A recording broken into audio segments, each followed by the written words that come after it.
উটের ভিতরে আল্লাহর কুদরত রয়েছে। পৃথিবীর ভিতরে উট হচ্ছে বিস্ময়কর একটি প্রাণী। এই উটের দিকে তাকালেই আপনি আল্লাহকে চিনতে পারবেন। আল্লাহ তাআলা উটের ভিতরে অলৌকিক ক্ষমতা দিয়েছেন এবং এই উটের ব্যাপারে আল্লাহ পাক রব্বুল আলামিন কোরআন কারীমের ভিতরে আয়াত নাজিল করে দিয়েছেন। 30 নম্বর পারার 13 নম্বর পৃষ্ঠার 4-5 নম্বর লাইন, সূরা গাশিয়ার 17 নম্বর আয়াতে আল্লাহ বলছেন, আফালা ইয়ানজুরুনা ইলাল ইবলি কাইফা খুলিকাত। তারা কি দেখে না, উটের দিকে লক্ষ্য করে না এই উটকে কিভাবে সৃষ্টি করা হয়েছে? আল্লাহ তাআলা অলৌকিকভাবে এই উটকে সৃষ্টি করেছে। উটের ভিতরে আল্লাহ পাক রব্বুল আলামিন অলৌকিক কিছু ক্ষমতা দিয়েছেন। সে 50 ডিগ্রি মরুভূমিতে 50 ডিগ্রি যে গরম, সেখানের ভিতরেও সে ঘন্টার পর ঘন্টা হাঁটতে পারে। আমাদের যে কষ্ট হয়ে যায়, সামান্য একটু গরম পড়লেই আমরা ঘর থেকে বের হতে পারি না, এসি ছাড়া থাকতে পারি না।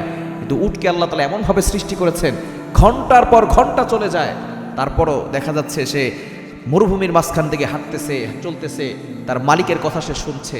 কিন্তু আমরা কিন্তু এত গরমের ভিতরে থাকতে পারি না। আল্লাহ তাআলা উটকে এই অলৌকিক ক্ষমতা দিয়েছেন। শুধু তাই নয়, এই সে মাসের পর মাস সে পানি ছাড়া বাঁচতে পারে, চলতে পারে। উট হচ্ছে এমন একটা প্রাণী যে তার পেটের ভিতরে পানি ফিল্টার করে রাখতে পারে।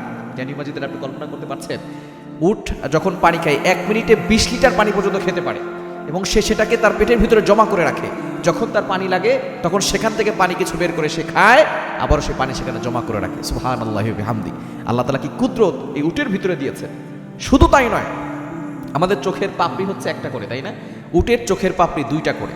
আল্লাহ পাক রব্বুল আলামিন কি লেয়ার দিয়েছেন উটের চোখের ভিতরে, কারণ উট মরুভূমিতে চলাচল করে। এই জন্য উটকে বলা হয় মরুভূমির জাহাজ। উট মরুভূমিতে চলাচল করে, আর মরুভূমিতে যদি ঝড় হয়, তুফান হয়, তাহলে বালুগুলো উঠতে থাকে। তখন কিন্তু আমরা চোখ বন্ধ করে রাখি, কারণ চোখের ভিতরে অনেক বালু চলে যায়।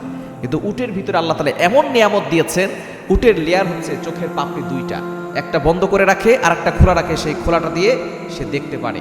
মরুভূমির যে বিশাল ঝড়ো হাওয়া হয়, সেখানে যখন বালু উঠতে থাকে তখনও সে তাকিয়ে তাকিয়ে হাঁটতে পারে, নির্দ্বিধায় সে চলে যেতে পারে। এজন্যই আল্লাহ বলছেন, আফালা ইয়ানজুরুনা ইলাল ইবলি কাইফা খুলিকাত। তোমরা কি উটের দিকে দেখো না? উটকে আল্লাহ তাআলা কত সুন্দর করে সৃষ্টি করেছেন। আল্লাহ তাকে অলৌকিক ক্ষমতা দিয়েছেন।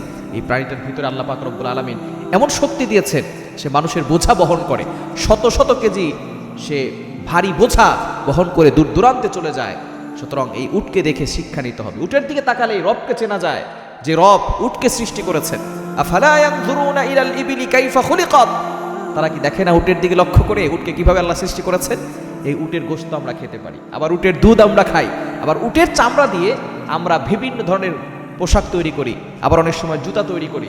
সুতরাং এই উটের ভিতরে আল্লাহ পাক রব্বুল আলামিন কত নিয়ামত দিয়েছেন। শুধুমাত্র উটের দিকে লক্ষ্য করলেই কিন্তু আমরা অনেক কিছু জানতে পারি। এজন্য আসুন, যে আল্লাহ উটকে সৃষ্টি করেছেন অলৌকিক ক্ষমতা দিয়ে, এবং আল্লাহ তাআলা পৃথিবী কত সুন্দর করে সৃষ্টি করেছেন, আমরা ওই আল্লাহর ইবাদত করি। তাহলে দুনিয়াতেও শান্তি হবে, আখিরাতেও আমরা নাজাত পেয়ে যাব।